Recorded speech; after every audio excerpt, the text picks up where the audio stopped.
Assalamualaikum warahmatullahi wabarakatuh. Perkenalkan, nama saya Diva Maula Anggraini dari Prodi S1 Farmasi. Saya kelompok 4 tugas Pancasila yang beranggotakan Taklita Nafi Rofiah, Fatimah Faizatul Jannah, dan Alfi Zahratun Nisa. Di sini kami akan menyampaikan sebuah materi Pancasila yang berjudul Dari Merdeka Hingga Kini. Pancasila di masa revolusi fisik. Sebagai dasar negara, Pancasila mengalami masa-masa sulit pada periode awal Indonesia merdeka. Kehendak Belanda untuk kembali menguasai Indonesia melalui macam-macam perang di berbagai daerah.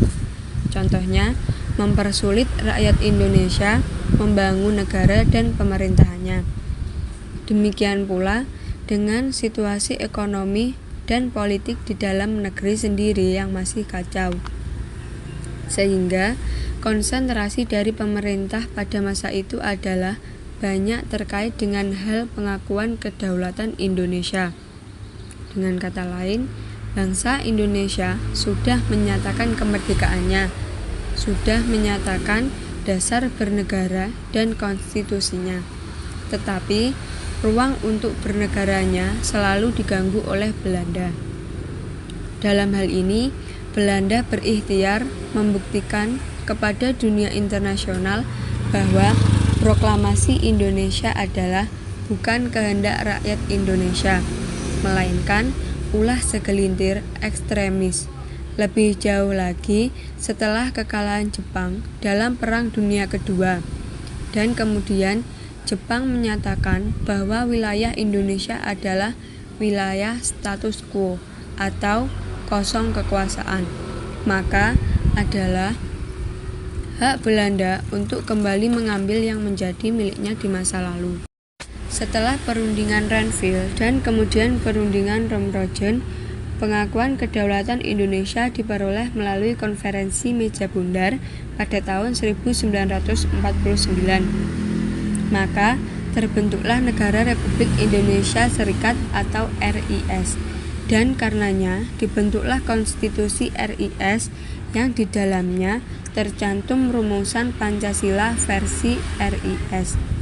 Tetapi adanya demonstrasi besar-besaran dari rakyat yang menuntut kembalinya Indonesia menjadi Negara Kesatuan Republik Indonesia, sehingga beberapa negara bagian Republik Indonesia Serikat memutuskan bergabung kembali dengan NKRI. Akhirnya, pemerintah membubarkan Republik Indonesia Serikat dan kembali menjadi Negara Kesatuan Republik Indonesia dengan menggunakan Undang-Undang Dasar sementara sejak 17 Agustus 1950. Materi selanjutnya akan disampaikan oleh Taklita Nafi Rofiah. Dari materi yang sudah dijelaskan sebelumnya, di sini saya akan menjelaskan tentang Pancasila di masa demokrasi parlementer.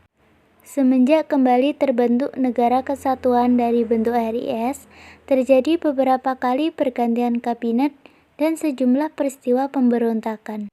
Situasi pertikaian di antara kekuatan-kekuatan politik terus berlanjut, dan pergantian kabinet susul-menyusul terjadi.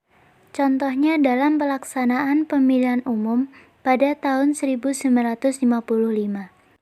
Pemilu 1955 bertujuan untuk memilih wakil-wakil rakyat yang akan duduk dalam parlemen dan Dewan Konstituante. Pemilihan umum ini sebenarnya sudah dirancang sejak Kabinet Ali Sastroamidjojo pada 31 Juli 1953 sampai dengan 12 Agustus 1955 dengan membentuk Panitia Pemilihan Umum Pusat dan Daerah pada 31 Mei 1954. Namun, pemilihan umum tidak dilaksanakan pada masa Kabinet Ali karena terlanjur jatuh. Kabinet pengganti Ali yang berhasil menjalankan pemilihan umum yaitu Kabinet Burhanuddin Harahap. Pemilihan umum untuk anggota DPR dilaksanakan pada Maret 1956. Urutan perolehan suara terbanyak adalah PNI, Masyumi, Nahdlatul Ulama, dan PKI. Selain memilih anggota DPR, pemilu 1955 juga memilih anggota Dewan Konstituante. Pemilihan umum anggota Dewan Konstituante dilakukan pada 15 Desember 1955. Dewan Konstituante bertugas untuk membuat undang-undang dasar yang tetap untuk menggantikan Undang-Undang Dasar sementara 1950. Materi selanjutnya akan disampaikan oleh Alfi Zahratunisa. Pembahasan dalam Dewan Konstituante mengenai dasar negara mengalami banyak kesulitan yang disebabkan karena adanya konflik dan pertentangan ideologis. Terdapat 3 usulan dasar negara Indonesia, yakni Pancasila, Islam, dan sosial ekonomi, yang kemudian mengerucut menyisakan Pancasila dan Islam. Kedua usulan dasar negara tersebut mendapat banyak dukungan dari anggota Dewan Konstituante. Anggota Dewan yang beraliran nasionalis mendukung Pancasila, sedangkan anggota yang beraliran agamis mendukung dasar negara Islam diterapkan. Ini terkait juga dengan tuntutan kekuatan politik yang mendukung dasar negara Islam agar ada amandemen untuk Undang-Undang Dasar 1945, yaitu masuknya 7 kata yang berbunyi dengan kewajiban menjalankan syariat Islam bagi pemeluk-pemeluknya. 7 kata tersebut tercantum dalam Piagam Jakarta yang dicetuskan pada 22 Juni 1945 dalam sidang BPUPKI. Semula 7 kata tersebut termasuk ke dalam rancangan pembukaan Undang-Undang Dasar, namun dihapus ketika PPKI mengesahkan Undang-Undang Dasar 1945 pada tanggal 8 Agustus 1945. Sebelum gagasan Soekarno tentang Pancasila dapat terrealisasi, pertentangan politik yang terjadi di tahun 1965 berujung dengan pergantian pemerintahan. Presiden Soekarno dianggap tidak mampu mengendalikan situasi dan pada akhirnya beliau diminta mundur sebagai kepala negara.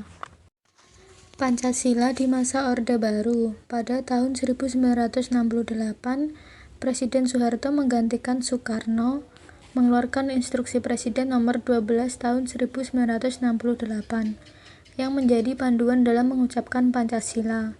Instruksi Presiden mulai berlaku tanggal 13 April 1968. Pada tanggal 22 Maret 1978, rumusan Pancasila ditetapkan secara resmi melalui TAP MPR. TAP MPR juga menjabarkan kelima azas dalam Pancasila menjadi 36 butir yang dikenal sebagai P4. Pemerintah membentuk Badan Pembinaan Pendidikan Pelaksanaan Pedoman Penghayatan dan Pengamalan Pancasila yang biasa dikenal dengan nama BP7.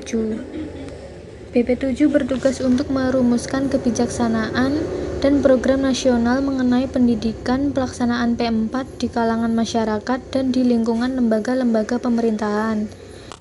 BP7 juga bertugas untuk menyelenggarakan pendidikan atau penataran pelaksanaan P4 bagi calon-calon penatar yang diperlukan masyarakat dan lembaga-lembaga pemerintah.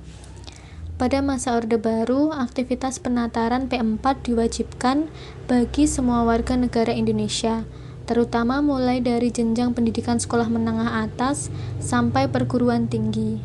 Sertifikat keturutsertaan warga dalam penataran P4 menjadi syarat wajib untuk mendapatkan pekerjaan di lingkungan pemerintahan. Pemerintah Orde Baru juga menyeragamkan asas semua kekuatan politik di Indonesia, ditandai dengan sidang paripurna DPR pada tanggal 16 Agustus 1982. Dengan kata lain, pemerintah mengharuskan setiap organisasi politik maupun organisasi massa untuk mengadopsi asas tunggal Pancasila dan harus mengakui posisi Pancasila sebagai pemersatu bangsa. Materi selanjutnya akan disampaikan oleh Fatimah Faizatul Jannah. Sebagaimana yang sudah dijelaskan tadi, Pancasila pada masa Orde Baru adalah Pancasila yang dimodifikasi dengan tambahan Eka Prasetya Pancakarsa, difungsikan juga sebagai sarana pembentukan moralitas individu. Tujuannya adalah membentuk apa yang pada saat itu disebut-sebut sebagai manusia Pancasila. Di sini Pancasila tidak lagi berfungsi sebagaimana mulanya. pada tahun 1998, seiring dengan lengsernya Presiden Soeharto dari kursi kekuasaan, MPR membuat ketetapan yang mencabut Tap MPR tentang Eka Prasetya Pancakarsa karena difungsikan untuk mengurus segala urusan yang sebetulnya tidak berkaitan dengan kehidupan bernegara. Pancasila di era kekinian. Era reformasi yang diawali dengan kejatuhan Soeharto memberikan kesempatan sekali lagi untuk pelaksanaan Pancasila sebagaimana aslinya. Proses pemaknaan ini mencapai titik terang dalam pemerintahan Presiden Joko Widodo yang mendasarkan program kerjanya pada prinsip-prinsip politik Soekarno. Pemerintahan Jokowi di era reformasi berangkat dari upaya mengembalikan Pancasila sebagai dasar negara melalui ajaran Bung Karno tentang Trisakti. Secara praktis, Pancasila menjadi jiwa dan roh bagi agenda prioritas pemerintahan Joko Widodo. Agenda prioritas yang berjumlah 9 itu disebut sebagai nawacita. Yang pertama, menghadirkan kembali negara untuk melindungi segenap bangsa dan memberikan rasa aman pada seluruh warga negara. Yang kedua, membuat pemerintah tidak absen dengan membangun tata kelola pemerintahan yang bersih, efektif, demokratis, dan terpercaya. Yang ketiga, membangun Indonesia dari pinggiran dengan memperkuat daerah-daerah dan desa dalam kerangka negara kesatuan. Yang keempat, menolak negara lemah dengan melakukan reformasi sistem dan penegakan hukum yang bebas korupsi, bermartabat, dan terpercaya. Yang kelima, meningkatkan kualitas hidup manusia Indonesia. Yang keenam, meningkatkan produktivitas rakyat dan daya saing di pasar internasional. Yang ketujuh, mewujudkan kemandirian ekonomi dengan menggerakkan sektor-sektor strategis ekonomi domestik. Yang kedelapan, melakukan revolusi karakter bangsa. Yang kesembilan, memperteguh kebinekaan dan memperkuat restorasi sosial Indonesia. Nawacita butir ke-9 menyatakan secara tegas bahwa negara menjunjung tinggi keragaman atau kebinekaan serta mengupayakan pemulihan hubungan sosial Indonesia dengan menciptakan dialog antar warga negara. Pada hari lahir Pancasila tahun 2016, Presiden Joko Widodo mengajak rakyat bersama-sama menghayati semangat kemerdekaan yang bersumber pada ide, cita-cita, dan gagasan besar Bung Karno. Dengan demikian, Presiden Joko Widodo mengembalikan pengertian Pancasila pada semangat aslinya. Di situ menjadi jelas bahwa Pancasila adalah dasar mengapa kita semua bisa ada di sini sebagai bangsa Indonesia. Demikian yang kelompok kami bisa sampaikan. Apabila ada tutur kata yang kurang berkenan, kami mohon maaf. Wassalamualaikum warahmatullahi wabarakatuh.